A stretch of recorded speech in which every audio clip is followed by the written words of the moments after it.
దేవుని పరిశుద్ధ నామానికి వందనాలు. మీ అందరికీ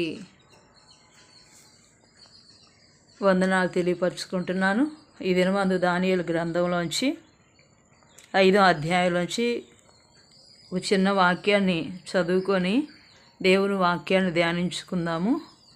ప్రైజ్ ది లార్డ్. రాజుకు బెల్షస్సరు తన అధిపతుల్లో 1000 మందికి గొప్ప విందు చేయించాడు. ఆ 1000 మందితో కలిసి ద్రాక్షారసం తాగుతున్నాడు. తనే కాకుండా తన ఉపపత్నులు, రాణి అందరు కలిసి, అధిపతులు అందరు కలిసి ఏం చేశారు? ద్రాక్షారసం తాగుతున్నారు. ఆ తాగేటప్పుడు యెరూషలేములోని దేవుని ఆలయంలోంచి ఎండి బంగారు పాత్రలను తీసుకురామని చెప్పి అవన్నీ తీసుకొచ్చిన తర్వాత ఆ దేవుని ఉపకరణముల్లో సువర్ణోపకరణములు తెచ్చి దాంట్లో ద్రాక్షారసం పోసుకొని తాగుతున్నారు. తాగటమే కాదు, వారు బంగారం, ఎండి, ఇత్తడి, ఇనుము, కర్ర, రాయని వాటితో చేసిన దేవతలను స్తుతించుచు ద్రాక్షారసం తాగుతున్నారు. అలా ఎప్పుడైతే ఆ విధంగా వాళ్ళు ఆ దేవతలను స్తుతిస్తున్నారో ఆ గడిలోనే మానవ హస్తపు వేళ్ళు కనపడి దీపం దగ్గర రాజు యొక్క నగర గోడపోత మీద ఏదో రాయితున్నట్టుగా కనపడుతుంది. ఎప్పుడైతే ఆ హస్తాన్ని బెల్షస్సరు రాజు చూశాడో అతని ముఖం వికారం అయిపోయింది. తన మనస్సునందు కలవరం వచ్చేసింది.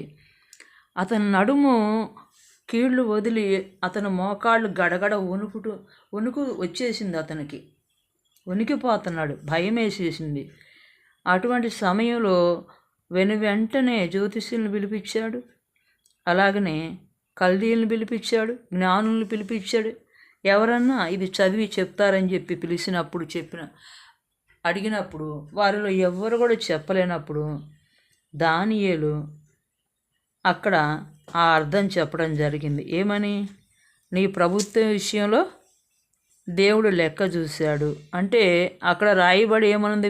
మెనే టెకిల్ ఉపార్సిన్ అంటే ఈ వాక్య భాగమేదనగా మినే అనగా దేవుడు నీ ప్రభుత్వ విషయంలో లెక్క చూసి దాన్ని ముగించాడు. టెకేల్ అనగా ఆయన నిన్ను త్రాసులో చూసినప్పుడు నువ్వు తక్కువగా కనపడ్డావు. ఫెరేస్ అనగా నీ రాజ్యం నీ యొద్ద నుంచి విభాగించబడి మాదీయులకు పారసీకులకును ఇయ్యబడును.